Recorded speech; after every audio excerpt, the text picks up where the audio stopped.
gagawa naman tayo ng chicken nuggets na pang negosyo. At syempre, i-share ko sa iyo yung recipe, yung costing, kung magkano yung puhunan natin na nagawa. At syempre, magkano natin siya po pwedeng ibenta. My name is Nina Bacani, ang iyong negosyo mami. At syempre, kung bago ka sa channel ko, i-click mo na yung subscribe button dyan at i-hit pa yung notification bell para updated ka sa mga negosyo recipes natin. Para sa ingredients ng ating chicken nuggets, meron tayong 500 grams ng ating boneless na chicken, yung breast part yung gagamitin natin. So, wala na itong buto. Meron tayong 1 cup ng bread crumbs. Ito yung nabibili natin sa palengke or supermarket, yung bangko na bread crumbs. 3 cloves ng garlic. Ayan. At syempre, luya or ginger. So, meron tayong 2 tablespoons ng ating oyster sauce, salt, tsaka white pepper to taste. At syempre, gagamit tayo ng paprika. Ayan. So, paprika, pampalasa. Ayan.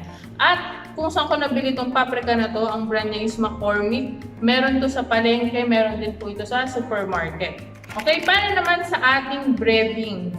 Siyempre, meron pa yung breading, no? So, gagamit ulit tayo ng 2 cups ng bread crumbs. Pero depende po yan sa inyo kung ilan yung magagawa. Kasi di ba minsan pag naglalagay tayo is madami, konti, di ba? Tapos meron din tayong flour. All-purpose flour or harina, pwede naman po yan. Ito lang sa parang butter mixture natin. No? Gagamit tayo ng 2 egg. Tapos, meron tayong 1 cup ng milk. So, evap po yung ginamit ko dito. Any evap naman or evaporated milk. Simulan natin. Okay? Gagamitin ko ngayon is yung ating food processor. Kung wala kang food processor, pwede mo na itong ipagiling sa bibilhan mo. So, pwede dun sa palengke or sa supermarket kung saan ka bumili ng chicken mo, pwede mo na yung ipagiling. Pero good thing meron tayong food processor na gagamitin. So, ilalagay muna natin yung ating bread crumbs. Yan. Ating ginger or luya at yung bawang natin. Okay.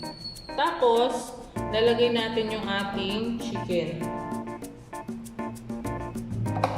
Kung tatanungin mo kung saan ko nabili itong aking food processor, pwede mong tignan sa Jay's Kitchen Appliances. Makikita mo yung link nandito sa baba sa description dito sa video na to.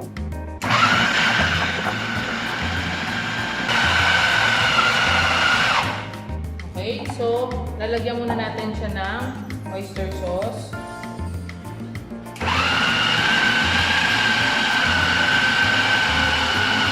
Natin ng paprika.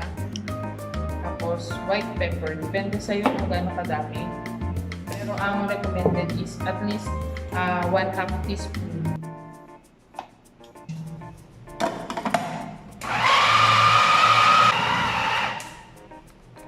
Okay. So yan.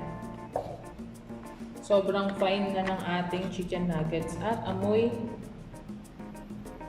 nuggets talaga siya. So matutuwa yung mga kids dito, no? Ang gagawin natin ngayon ay i-mold na natin siya. So sa pag-mold natin ng ating chicken nuggets, kasi di ba para mahiwa natin siya ng maayos, gagamit tayo ng pan or any naman na flat, di ba? Basta para matansya natin kung gaano kakapal. So, ito, meron siya. Ayan. Tapos, ako is babalutan ko muna ito lang. Ayan. Balutan ko muna siya para hindi siya dumikit. Para madali siyang tanggalin mamaya. Ito pong plastic na to ay nabili ko sa palengke. Pwede kayong tumingin sa mga plastic center sa palengke. Kasi kung magne-negosyo ka, napaka-useful ng ganito. Okay?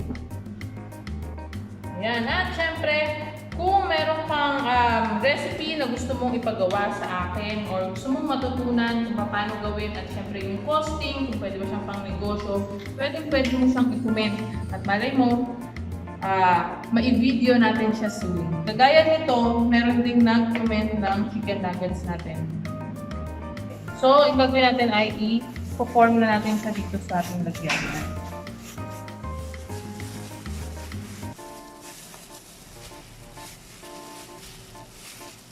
Kung wala kang ganitong tray, okay lang naman.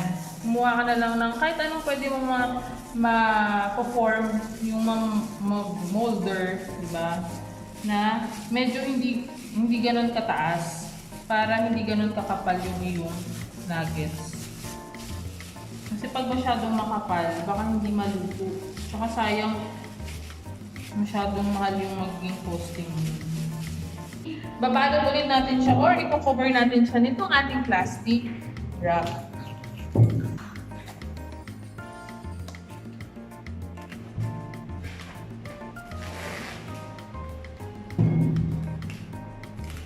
Kung meron kang rolling pin, maigi din para mag-flatten siya.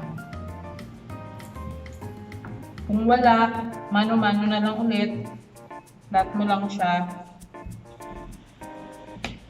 Tapos, i-leave lang natin ito ng 15 to 30 minutes para mag-incorporate yung kanyang lasa. At syempre, yung form niya para ma-mold siya ng maayos. After 30 minutes na nirest natin ang ating chicken nuggets, ayan, para mag-mold siya, para mag-form siya, diba? Ayan, ito na ngayon siya at tatanggalin na natin sa plastic. At syempre, ika-cut na natin yung ating chicken nuggets. Ayan, tinanggal natin siya sa tray, tapos ika-cut na natin siya. So, tingnan mo lang yung even yung ano niya.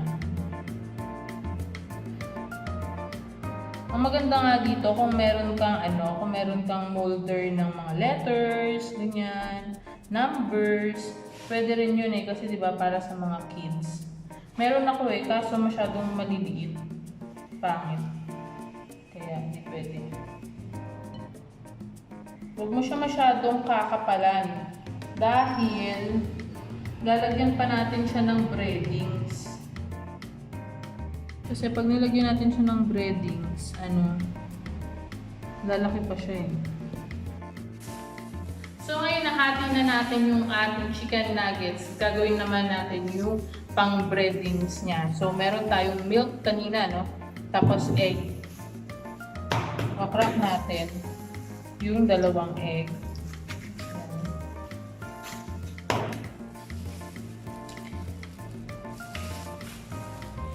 Bigyan natin ng salt, saka pepper.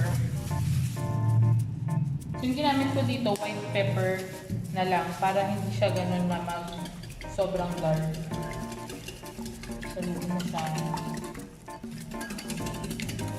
Ngayon, ang gagawin na natin is i-dip na natin yung ating nuggets dito sa ating butter. Tapos ilalagay natin siya dito sa flour. Yan. Pagpagin mo lang. Tapos, i-dip ulit natin siya sa milk and egg mixture. Yan. Tapos, lalagay naman natin siya ngayon dito sa coat natin ng bread crumbs.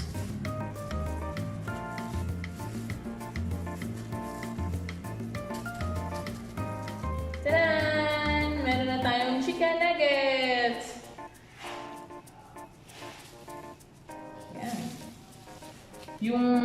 Yung size ng chicken nuggets mo, yung korte niya, depende sa'yo kung ano yung gusto mo. Pwedeng circle, pwedeng sabi ko nga kanina mga letters, pwedeng ganito, yung regular natin na size or di ba yung nakikita na square size ng ating chicken nuggets. Yun. So, ganun lang siya. And then, optional yan kasi normally, ang chicken nuggets naman, binibenta ng frozen, di ba? So, pwede mo din siyang ibenta ng frozen.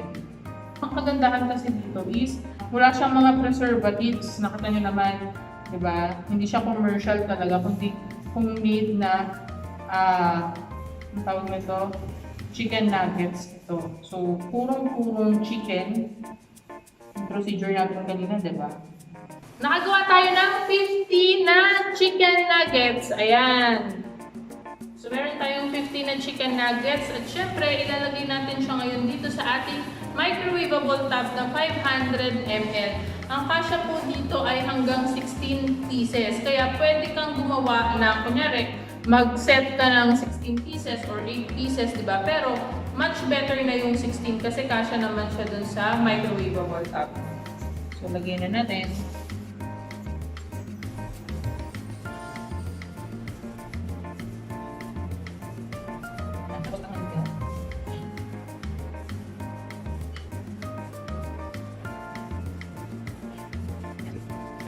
Yan.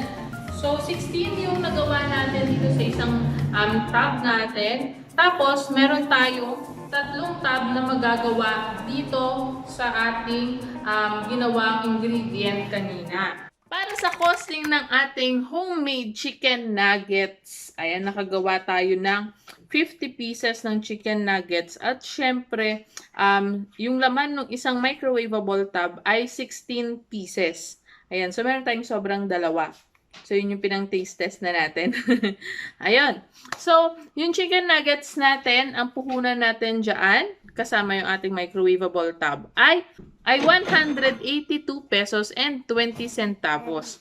Pwede natin siyang mabenta ng 180 pesos, yung 16 pieces na yan. So, nakagawa tayo ng 3 tubs, no? 3 microwaveable tubs.